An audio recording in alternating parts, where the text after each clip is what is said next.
আসসালামু আলাইকুম। কত কেজি ওজন কমিয়েছে অপু বিশ্বাস? অপু বিশ্বাস তার সামাজিক যোগাযোগ মাধ্যমে ফেসবুকে রিসেন্টলি কিছু ছবি প্রকাশ করছেন তার রিসেন্ট ফটোশ্যুটের। এবং মন থেকে বলছি ভাই, এই ছবিগুলো দেখে না ক্রাশ খাচ্ছি। এত সুন্দর করে তাকে উপস্থাপন করা হয়েছে, এত সুন্দর করে তার আউটফিট ডিজাইন করা হয়েছে, এত সুন্দর তাকে মেকআপ দেওয়া হয়েছে এবং এত সুন্দর করে সে পুরো কস্টিউমটা ক্যারি করেছে। এই সব কিছু মিলিয়ে অপু বিশ্বাস কিন্তু একটা আলাদা ভাইব দিচ্ছে প্রত্যেকটা ফটোশ্যুটের ছবিতে। প্রত্যেকটা ছবিতে ছবির লাইট, ছবির ব্যাকগ্রাউন্ড, ছবির কালার সব কিছু মিলিয়ে যারা স্টাইলিস্ট এই ছবিতে, মানে ছবির পেছনে যারা স্টাইলিস্ট হিসেবে কাজ করেছে, আমি এই স্টাইলিস্টদের মানে বিশেষ করে ক্রেডিটটা দিতে চাই যে এত সুন্দর করে একজন মানুষকে তারা উপস্থাপন করেছে, প্রেজেন্ট করেছে। তো সব কিছু মিলিয়ে একটা মার্কেটে একটা আওয়াজ উঠেছে যে অপু বিশ্বাস ওজন কমিয়েছে। এখন এই ওজনটাই কিন্তু অপু বিশ্বাসের ক্যারিয়ার ধ্বংস করছে, যতটুকু আমার আমার মনে হয়। যতটুকটা সে অভিনয় প্রতিভা প্রতি ইয়ে করে প্রকাশ করতে পেরেছে, তার চাইতে তার ওয়েটটা, তার ওজনটা তার অভিনয় ক্যারিয়ারকে মোটামুটি কেচিকাটা করেছে। সে ফিতা কেটেছে আর তার ওজনটা তার অভিনয় ক্যারিয়ারটার কেচ কেটেছে। তো সেই ওজনটাই অপু বিশ্বাস কমাচ্ছেন দেরিতে হলেও। আসলে হয় কি, অনেকের যত চেষ্টাই করুক ওজন কমানো কিন্তু খুব টাফ জব। কারণ অনেকের থাইরয়েডের প্রবলেম থাকে, অনেকে মা হওয়ার পরে বুটিয়ে যায়, এবং মা হওয়ার পরে বিশেষ করে যাদের সিজারিয়ান মাদার যারা, তাদের অনেক মেডিকেল প্রবলেম থাকে, যার কারণে তারা চাইলেও কিন্তু ওজনটাকে তারা কন্ট্রোল করতে পারে না। অনেক ডায়েট করে, অনেক কম খায়, অনেক ফিজিক্যাল এক্সারসাইজ করে, তারপরেও কিন্তু ওয়েটটা তারা কন্ট্রোল করতে পারে না। কারণ বেঁচে থাকার জন্য যতটুকু খায় ততটুকুই শরীরে লেগে যায়। জানি না অপু বিশ্বাসের কোন কারণে সে তার ওয়েট, কারণ সে তো মা হয়েছে অনেক দিন আগে, 2000 যখন সে ক্যামেরার সামনে আসলো জয়কে নিয়ে, 2016 সাল না কত জানো, এরকমই। ওই সময়ের আগে থেকেই সে মুটিয়ে গেছে। তো ধারণা করা হচ্ছে বেসিক্যালি সন্তান, আমার ব্যক্তিগত ধারণা যে সন্তান নেয়ার পর থেকেই অবিশ্বাস এই তার ফিজিক্যাল অ্যাপিয়ারেন্সটা চেঞ্জ হয়েছে, এবং সেইটা সে ওভারকাম করতে পারে নাই দীর্ঘদিন যাবৎ। তো সেই ওভারকামটা সে যখন এই মুহূর্তে এসে করেছে, যখন তার ক্যারিয়ারের একেবারে শেষ বাতিটা নিবু করে জ্বলছে, এই সময়ে এসে যখন সে এই এই যে একটা চেঞ্জে, ফিজিক্যাল চেঞ্জ বা তার ফেস যেভাবে দেখতে পেলাম বিভিন্ন ছবিতে, তার চেহারা দেখে আমার কাছে মনে হয়েছে somehow plastic surgery, I don't know. But তার এই বয়সে মুখের যে টান টান ভাব, এটা মেকআপ দিয়েও কি, প্রস্থেটিক মেকআপ দিয়েও কি সম্ভব? আমি জানি না কীভাবে সম্ভব হয়েছে। যেভাবেই হোক, অপু বিশ্বাসের এই ছবি দেখে অন্তত মনে হচ্ছে যে এই অপু বিশ্বাসের বয়স আর আগের অপু বিশ্বাসের বয়সের মধ্যে মিনিমাম 10 থেকে 15 বছরের ফারাক। আপনারা তুফান সিনেমায় দেখেছেন শাকিব খানকে কিভাবে ওজন কমিয়ে কস্টিউম এবং মেকআপের মাধ্যমে বয়সটা কমিয়ে এনেছে। শাকিব খানের সেই লুকটা দেখে আমরা বলতে বাধ্য হয়েছি যে শাকিব খানের বয়স কমে গেছে। তো যেহেতু অপু বিশ্বাস শাকিব খানের খুব কাছের মানুষ, তাদের সঙ্গে ফ্যামিলি একটা রিলেশন এখনও কন্টিনিউ আছে, যেহেতু শাকিব খানের সন্তানের মা অপু বিশ্বাস, সো যোগাযোগটা তাদের মধ্যে খুব ভালোভাবেই আছে। সেই জায়গা থেকে শাকিব খানের এই ওজন কমানোর রহস্যটা অপু বিশ্বাসের না জানার কোনো কারণ নাই। এমনও হতে পারে যে শাকিব খান যেই প্রসেসটা মেনটেন করেছে, শাকিব খান যেই উপায়ে তার বয়স কমিয়েছে বা বয়সের ছাপটা চেহারা থেকে মুছে ফেলেছে, সেই একই প্রসেস ফলো করেছে অপু বিশ্বাস। আমি শুনেছি, আমি জানি না কথাটার কতটুকু সত্যতা আছে, মালেক আফসারি সাহেবের ভিডিওতে বোধহয় শুনেছি যে শাকিব খান যখন ওজন কমায় তখন সে সারাদিনে কিছুই খায় না, ওই একটা মুরগি সেদ্ধ করে লবণ দিয়ে, আর কিছু না। সে সেদ্ধ করা মুরগিটার পানিটা খায় সারাদিন, আর মুরগির মাংসটা খায়। এই হচ্ছে তার ডায়েট প্রসেস। এই প্রসেসে সে প্রচুর প্রোটিন পায়, অনেক এনার্জি পায় এবং ক্ষুধাও কম লাগে। তো এই প্রসেসে শাকিব খান র্যাপিডলি 1 থেকে 1.5 মাসের মধ্যে 20 থেকে 25 কেজি ওজন ঝরে ফেলে, মানে ছেটে ফেলে, 10 থেকে 15 কেজি ওজন ছেটে ফেলে। তো এই প্রসেসটা কিন্তু খুবই টাফ প্রসেস। অন্য কিচ্ছু খাবে না, শুধু চিকেন খাবে, আর চিকেনের ওই যেইটাতে বয়েলড চিকেন বেসিক্যালি, সেই পানিটা খাবে, স্যুপটা খাবে। এই স্যুপ আর চিকেন এইটা দিয়ে সে টানা একটা মাস কন্টিনিউ করা বা 10-20 দিনও যদি কন্টিনিউ করে, সেটা খুবই একটা টাফ জব। সেই টাফ জবের ভেতর দিয়ে যদি অপু বিশ্বাস গিয়ে থাকে, বা শাকিব খান যদি অন্য কোনো প্রসেস ফলো করে থাকে, সেই প্রসেসের ভিতর দিয়ে যদি অপু বিশ্বাস গিয়ে থাকে, সেটা একটা বিষয় হতে পারে। অপু বিশ্বাসের বিশেষ করে লাল যে আউটফিটটা এবং সাদা স্কার্টের যে আউটফিটটা রিসেন্ট ফটোশ্যুটে, এই দুইটা আউটফিট অপু বিশ্বাসকে একেবারে আমার মনে হয় যে একটা বিশেষ মাত্রা এনে দিয়েছে। সেই সাদা এবং লাল স্কার্ট, এটা কি বলে এই পোশাকটার নামে আমি জানি না, styling by Kadri. Kadri style করেছে, খুবই ভালো করেছে। তারপরে MUA signature by AB parlour, আচ্ছা মেকআপ।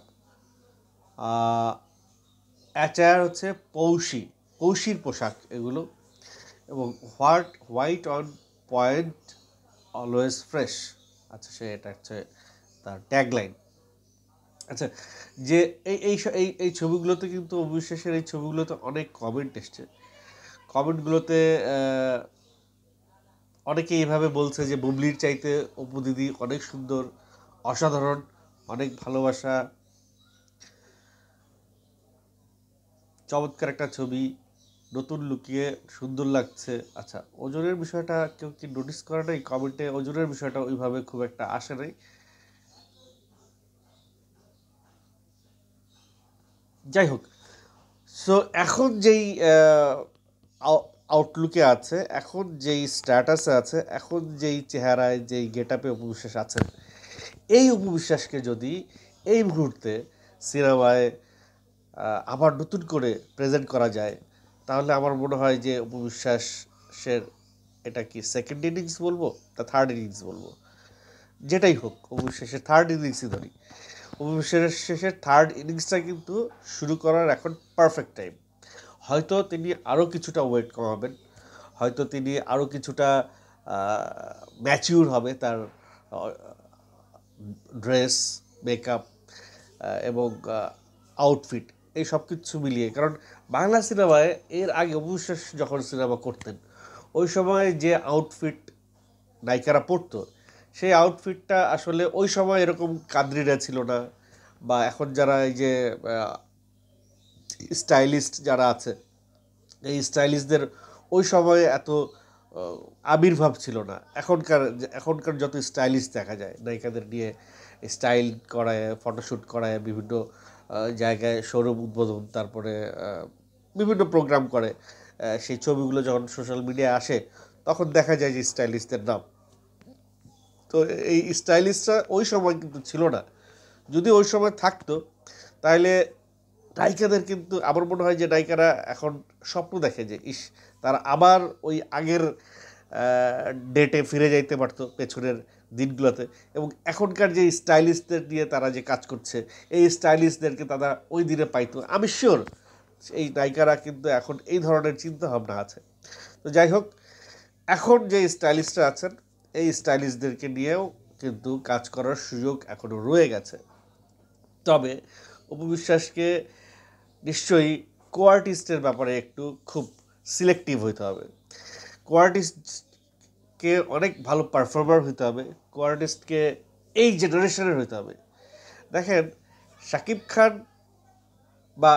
খানের কাছে না, আমি একটু শাহরুখ খানের কাছে যাই। শাহরুখ খান আলিয়া ভাটের সঙ্গে সিনেমা করে, শাহরুখ খান আলিয়া ভাটের সঙ্গে সিনেমা করে, যে আলিয়া ভাট এই জেনারেশনের নায়িকা, আর শাহরুখ খান সেই 90s-এর নায়ক।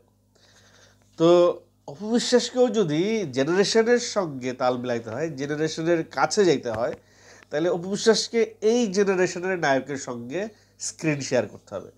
এবং সেই নায়কদের মধ্যে এমন কিছু নায়ক হতে হবে যারা এই জেনারেশনকে লিড দিচ্ছে। যেমন বুবলি এদিক থেকে কিন্তু একটু ক্লেভার, যদিও বুবলি অপু বিশ্বাসের অনেক পরে আসছে ইন্ডাস্ট্রিতে, কিন্তু বুবলি সিয়ামের সঙ্গে জুটি বাঁধছে। এই জেনারেশনে যে কয়টা ভালো নায়ক আছে তার মধ্যে সিয়াম, আরিফিন শুভ, শরীফুল রাজ, আফরান নিশো, এরপরে আসলে আর আমি যাইতে পারছি না। কোয়ালিটি এবং অভিনয় প্রতিভা সব কিছু মিলিয়ে মানে এদেরকে আমি উপরে রাখবো। এরপরে যারা আছে এরপরে কিন্তু যারা আছে তারা যে খুব খারাপ করছে, খুব পিছিয়ে আছে, খুব তাদেরকে নেগেটিভ কিছু বলতে আমি চাই না, তারাও আছেন। কিন্তু এখন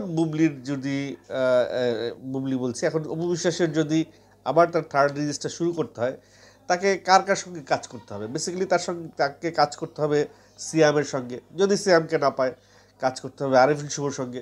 যদি আরিফিন শুভকে না পায়, কাজ করতে হবে শরীফুল রাজের সঙ্গে। যদি শরীফুল রাজকে না পায়, কাজ করতে হবে রোশানের সঙ্গে। এইভাবে যে কয়টা নাম আমি বললাম, এই কয়টা নামের ভিতরে যদি অপু বিশ্বাস না আসতে পারে, মানে আমাদের দেশটা তো এরকম যে শুধুমাত্র নায়িকা কেন্দ্রিক সিনেমা আমাদের দেশে ওই রকম মানে ফাটাফাটি লেভেলের গল্প না হইলে খায় না। এই মুহূর্তে ওই সময়টা এখন আর নাই। ইভেন এখন যদি শাবনূরও একক ভূমিকায় নায়িকা চরিত্রে যদি সিনেমা নিয়ে আসে, শাবনূরের সিনেমাও এখন চলবে না, কারণ সেই সময়টা এখন নাই। সো নায়িকা কেন্দ্রিক চরিত্র বা নায়িকা প্রধান গল্প আমাদের দেশে খুব বেশি এখন আর টানবে না। যেখানে খুব চলছে, খুব মানে ফেরোসাস গল্প চলছে, যেখানে খুব বাড়াবাড়ি, খুব অ্যাকশন চাইতেছে, যেখানে ভয়ঙ্কর কিছু দেখতে চাইতেছে, এই সময়ে এসে নায়িকা প্রধান কোনো গল্প দর্শকের কাছে খুব একটা খাওয়া পাবে না। তো সেই ঘুরে ফিরে কোনো একটা অ্যাকশন হিরোর সঙ্গে অপু বিশ্বাস যদি আবার কামব্যাক করে, যার সিক্স প্যাক আছে, যার হাইট ভালো, যার অভিনয় প্রতিভা ভালো, যার একটা ফ্যান বেজ আছে, দর্শকের কাছে অ্যাকসেপ্টেন্সি আছে, এবং সর্বোপরি অপু বিশ্বাসকে আরও একটা জিনিস খুব গুরুত্বপূর্ণভাবে সেটা সিলেক্ট করতে হবে, ডিরেক্টর। এই সময়ে যেসব ডিরেক্টররা খুব ভালো কাজ করছেন, সেই সব ডিরেক্টরের কয়েকজনকে সঙ্গে তার কাজ করতে হবে। হতে পারে সেটা রায়হান রাফি, হতে পারে সেটা আরিয়ান, হতে পারে সেটা হিমেল আশরাফ, যারা এই সময়ে ভালো ছবি প্রডিউস করছে। হতে পারে দেয়ালের দেশের যেই ডিরেক্টরটা ছিল, আমার কোভিড হওয়ার পরে হুট করে নাম মনে আসে না, তো দেয়ালের দেশ সিনেমার ডিরেক্টরের সঙ্গে কাজ করতে পারে বিশুই তো এইভাবে আসলে একটু সিলেক্টিভভাবে তার কাজ করতে হবে। আরও একটা জিনিস অপু বিশ্বাস যেটা করছেন, আমি জানি না, খুব টাকা তার দরকার আছে বোধহয়, হইতে পারে। তিনি যে ফিতা কাটতেছেন বা যেসব প্রোগ্রামে যাচ্ছেন লঞ্চিং করার জন্য, সেই প্রোগ্রামগুলা একটু বেছে করতে হবে, একটু সিলেক্টিভ প্রোগ্রাম করতে হবে, যাতে তার ইমেজটা বাড়ে। একটা ছবি দেখলাম, সে রাস্তার ধারে কোনো একটা হোটেলের বা রেস্টুরেন্টের ফিতা কাটতে গেছে, যত টাকাই দেখ। এই ধরনের রাস্তার ধারে দাঁড়িয়ে ফিতা কাটা, এরকম কোনো প্রোগ্রামে অপু বিশ্বাসের আমার মনে হয় না অ্যাটেন্ড করা এখন আর উচিত হবে। যদিও সে হয়তো ওই লোকটার উপকার করতে গেছে, তার দ্বারা সে যদি যায় লোকটার উপকার হবে, কিন্তু নিজের ক্ষতি করে অন্যের উপকার করার তো দরকার নেই। অপবিশ্বাস নিজেকে যদি একটা ব্র্যান্ডে রূপান্তর করে, হ্যাঁ, ওই লোকটার উপকার যদি করতে হয় তাহলে ওইখানে তার নিজের অ্যাপিয়ারেন্সটা ওইভাবে নিজের টাকা দিয়ে অ্যারেঞ্জ করে নিতে হবে, যে ওই রেস্টুরেন্টটাকে ওই মানের করে দিতে হবে, যেখানে সে ফিতাটা কাটবে সেইটাকে একটা ভালো মঞ্চ তৈরি করতে হবে, সেখানে আরও ডেকোরেশনটা করতে হবে, যেভাবে স্টাইলিস্টরা এখন অপবিশ্বাসকে প্রেজেন্ট করে আউটফিট মেকআপ সব কিছু দিয়ে, সেভাবে সেও তার ওই জায়গাটাকে রিপ্রেজেন্ট করতে হবে। আদারওয়াইজ মানুষের উপকার এমন উপকার করার দরকার নেই যেখানে নিজের ইমেজ নষ্ট হয়। হ্যাঁ, টাকা দিয়ে উপকার করেন আপনি যদি কাউকে উপকার করতে চান, বাট নিজের উপস্থিতি সেখানে নিয়ে গিয়ে নিজেকে ছোট করা যাবে না। তো যাই হোক, অপবিশ্বাসের আমার মনে হয় বাংলাদেশে এখনও নায়িকা সংকট আমি বলবো। যদি নায়িকা সংকট নাই হইতো তাহলে শাকিব খান কেন বিদেশি নায়িকাদেরকে নিয়ে কাজ করবে? তো সেই জায়গা থেকে আমাদের যারা অ্যাসেট আছে, মানে অপবিশ্বাস বলি, বুবলি বলি, বা পুরনো যারা ফারিয়া, নুসরাত ফারিয়া বলি, এদেরকে বা মাহিয়া মাহি বলি, পরিমণি বলি, এদেরকে প্রপার ইউটিলাইজ করলে এখনও কিন্তু আমাদের নায়িকা সংকটটা অ্যাটলিস্ট কাটিয়ে উঠতে পারবো। মানে অনেক নায়িকা আছে, কিন্তু তাকে নায়িকা বলবো একেবারে কনফিডেন্টলি, ফুল কনফিডেন্সের সাথে তাকে আমি নায়িকা বলবো, এরকম নায়িকা এই সময় খুব কম আছে। যেমনটা অপবিশ্বাসকে নায়িকা বলা যাইতে পারে, যে যত কনফিডেন্টলি অপবিশ্বাসকে নায়িকা বলি, বা যেমনটা পপিকে নায়িকা বলি, বা যেমনটা বুবলিকে নায়িকা বলি, বা যেমনটা শাবনূরকে নায়িকা বলি, পূর্ণিমাকে নায়িকা বলি। এদেরকে আমাদের ওটিটি প্ল্যাটফর্ম আছে, অনেকগুলো ওটিটি প্ল্যাটফর্ম হয়েছে, বিদেশি ওটিটি প্ল্যাটফর্ম আমাদের দেশে কাজ করছে। পরিমণিকে নিয়ে ওটিটি প্ল্যাটফর্মে দেখলাম যে খুব একটা হইলো, একটা ভালো চেষ্টা হইলো এবং কাজটা ভালো হয়েছে। তো এইভাবে অপবিশ্বাসকে নিয়েও আমার মনে হয় যে ওটিটিতেও একটা চেষ্টা খুব জরুরি। আর অপবিশ্বাসেরও সেদিক থেকে একটা থাকতে হবে, নেক থাকতে হবে, তার নিজেরও ইচ্ছা থাকতে হবে, ভালো কাজের প্রতি তারও একটা মহব্বত থাকতে হবে। যেহেতু অভিনয় দিয়েই মানুষ অপবিশ্বাসকে চেনে, আমার মনে হয় ওই জায়গাটাতেই তার বেশি ফোকাস করা জরুরি। কন্টেন্ট বড় হয়ে যাচ্ছে, আই হোপ আমি যেই কথাগুলো আপনাদেরকে বলতে চাইছি আপনারা বুঝতে পারছেন। বাদ বাকিটা আপনাদের মুখ থেকে আমি জানতে চাই যে অপবিশ্বাসের এই যে নতুন লুক, এই লুক দেখে আপনাদের কী মনে হচ্ছে? অপবিশ্বাস কতটা ওজন কমিয়েছে?